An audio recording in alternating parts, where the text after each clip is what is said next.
Queen Victoria, War of Opium and Empire.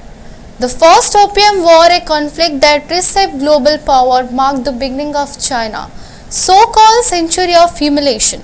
Good afternoon, I am Parinita. You are watching Nishkarsha Media's special historical series today. We revisit a dark chapter in the world history called Century of Humiliation.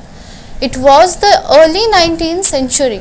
The British Empire was expanding its global dominance, and the Queen Victoria, only 20 years old, sat on the throne. Britain's appetite for Chinese tea, silk and porcelain was insatiable, but there was one problem. China didn't want British goods. To balance trade, the British East India Company began smuggling opium into China, creating widespread addiction and social decay. When Chinese Commissioner Lin Sezhou decided to take a stand, he and his men confiscated and destroyed nearly 2.5 million pounds of British opium, dumping into the sea in 1839. The bold act enhanced the young queen, used to getting her way. Victoria responded not with diplomacy but with firepower. She declared war on China. What followed was devastating display of imperial might. The British Navy, armed with superior technology, crushed Chinese foray into east. Tens of thousands of Chinese soldiers and civilians were killed as Britain asserted its dominance. In the aftermath, the defeated Chinese Empire was forced to sign the infamous Treaty of Nanking in 1842, a humiliating, one-sided agreement that forever changed Asia.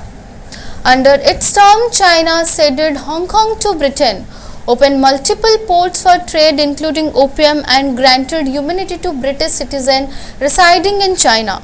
But perhaps the most significant blow wasn't territorial. It wasn't psychological. For centuries, China had seen itself as an unsackable empire. But this defeat scattered that image. Around the world, nations took note.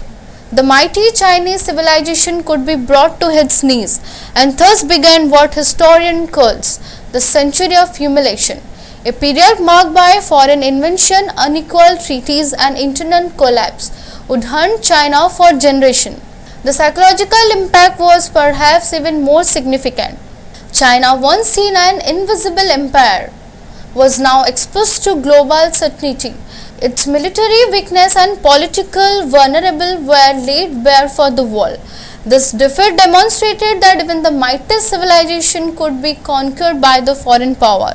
This defeat marked the beginning of what historian calls China, the century of humiliation. The prolonged period of foreign domination, interval of bill and the unequal treaties that would reshape the nation's modern history. From the ports to Canton, the source of Hong Kong, the First Opium War left a lasting imprint. What began as an effort to control trade and curb addiction spiraled into conflict that redrew borders, dedicated term of engagement and changed global perception of power. It was war fueled by greed, imperial ambition and the deadly trade. And at its center, the queen whose decision would echo across centuries. For Britain, it was a triumph of trade and power. For China, it was beginning for a long, painful journey. What historians could call the century of humiliation. The lesson remains timeless. When greed overshadows humanity, the cost of victory can be greater than the war itself.